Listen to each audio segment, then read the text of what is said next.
Hey there, it's Mitzi. Welcome to my channel. Today I'm giving you a reading update on what I have been reading so far in the month of November. And I've already had a great start to November. I'm participating in Nonfiction November and I'm participating in Historathon. And so November 1st through the 10th was Historathon, and it was basically to read historical fiction. And I happen to love historical fiction. I have a lot of historical fiction waiting on my shelf, so I knew that I needed to participate. And this was hosted by the Curly Reader and Lindsay's Library. And so thank you to our host, because I had a great time and I was able to read some great books. I'll leave a link to the announcement video below. But the first book I read for Historathon was The Second Life of Muriel West by Amanda Skenandore. And this was so good. I really enjoyed this book. It was fast-paced, and I was interested all the way through, wanting to know what was going to happen with Muriel. She is married to a movie star in the 1920s, so already it was interesting. And they live in Los Angeles, and she accidentally burns herself with some hot hair tool or something, maybe like a curling iron or something like that. So she goes to the doctor to get the place checked, and he notices other lesions, and he isn't worried about the burn. He's worried about her having leprosy. And so they find out, yes, she does have leprosy, and they sweep her off to Louisiana. Her husband pretty much packs her bags for her. She can't even say goodbye to her children. They shove her on a boxcar, and she is shipped off by train to Louisiana to this leprosy camp, which I thought was, what? I mean, I was just shocked at that. And so Becca from Hicks Picks Books had read this, and she had told that part of the story. And I was like, I've got to read that book. And so I immediately went and picked it up.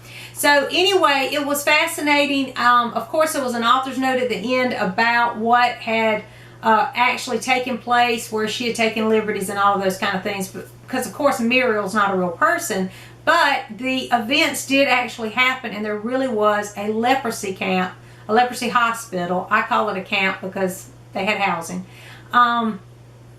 In Louisiana during the 1920s, and it lasted for quite some time, so I was interested in that. This was a great read, so it was a great start to Historathon. Then I read one book that I had actually mentioned this book in my What Should I Read? Should I Read These? That's what it was called. Should I Read These video that I posted a few weeks ago, and it is The Forgotten Garden by Kate Morton. And I like this book too. I've only read one other Kate Morton book, and it was The Secret Keeper.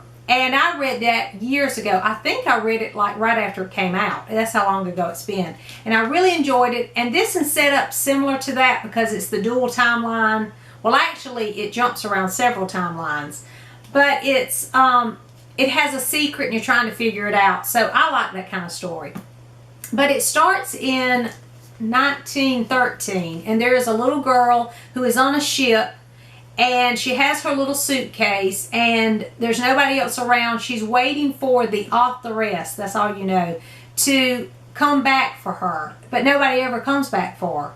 And she talks about wanting her mother and father and all these things, but then she's trying to keep quiet because she's playing a game kind of thing.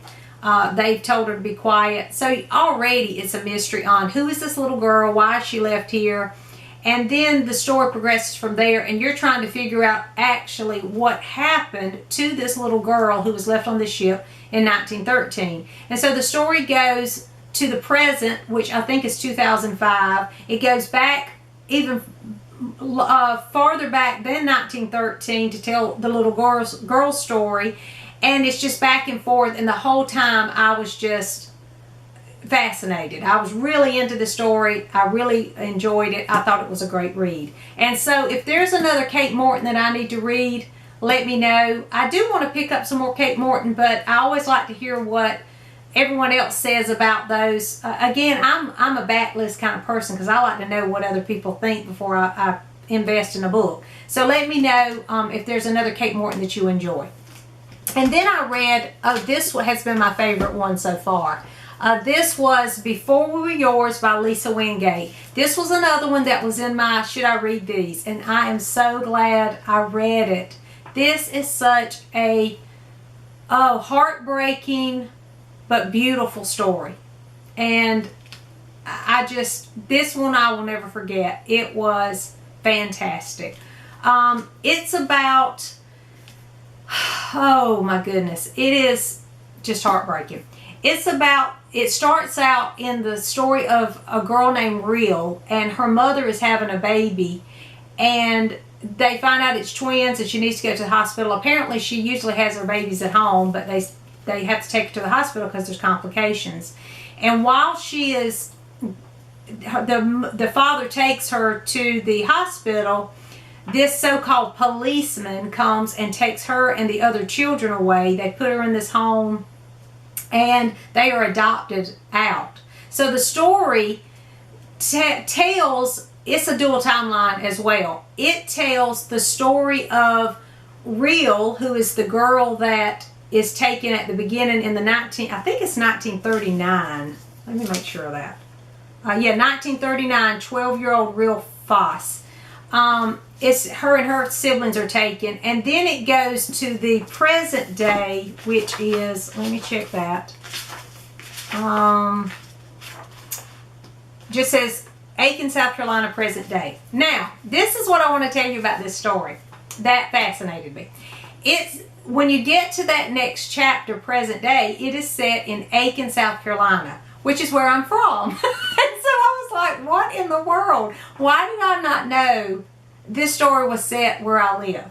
I mean, I have heard about this story for so long, but nobody has ever said in my community, hey, you need to read that. It's set right here where we live.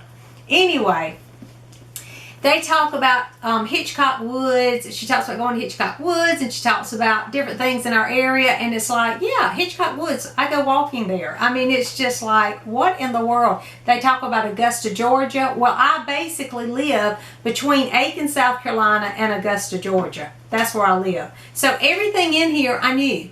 Well, then it gets even better, because then she goes to Edisto Beach. Well, I vacation in Edisto Beach. And so when she talked about Jungle Road and Botany Bay and all these places in Edisto, I knew exactly what she was talking about. Even the shrimp she ate, because I thought, I know where you probably got that shrimp from as well. And so I was just so excited to read, something that was set so close to home, because we don't have books really set. I mean, we have books set in South Carolina, of course. The Secret Life of Bees sounds like the peach orchards right down the road, which is probably where that's set. So there are, there's books set in Charleston. There's even some books set in Edisto. But when I read Aiken, South Carolina, I'm like, you can't get any closer than that. So for me, I know I'm going off on a tangent, but for me that was pretty exciting, because I was like, okay, I could know these people. So anyway, I loved it. I was taken in by this story. I wanted to know what would happen with these children. I was heartbroken on how these children were treated, and what the worst part of the story was for me was to find out that this really happened. Now, not this story with Muriel Foss and her siblings, but this really happened to children in this time period. And I had no idea about this home for children and how they basically stole children and gave it to wealthy families. And I was just, you hear of those things, but I didn't know what a circle of large network of kids that were taken and how many families were affected by this. This was just horrible. I mean, just a horrible thing that happened in our history. And so I do want to read more about that. I know at the end of this, in the author's note, she tells some places that you can go to find out more information, and so I've jotted some of those down. If you know of maybe a documentary I could watch, or the book that you read after you read this that you found to kind of answer some of those questions, let me know in the comments, because I want to read more. But the thing that I took away from this more than anything else, besides sobbing by the end of it, I was sobbing during the author notes, because I thought these are real kids that were taken from their families. I mean, that's just horrible. But the thing that I took away from this more than anything else, this Lisa Wingate, that I admired about the way she wrote this story was, first of all, the women, the female characters in this story were strong and they persevered, kind of things. I appreciate that about the story.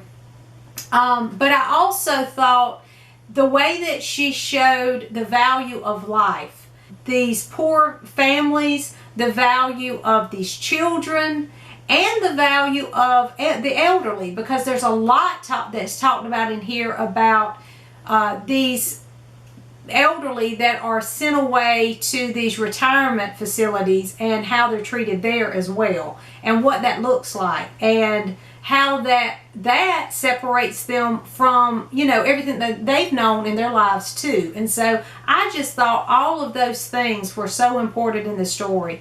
And so for me, that was the best part of it. This I will never forget. This was one of those reads that was just a 5-star read for me. Loved it. Loved this book. So those are the books I've been reading. What are you reading? Let me know in the comments. Thank you for watching, and please like and subscribe. I'll see you soon.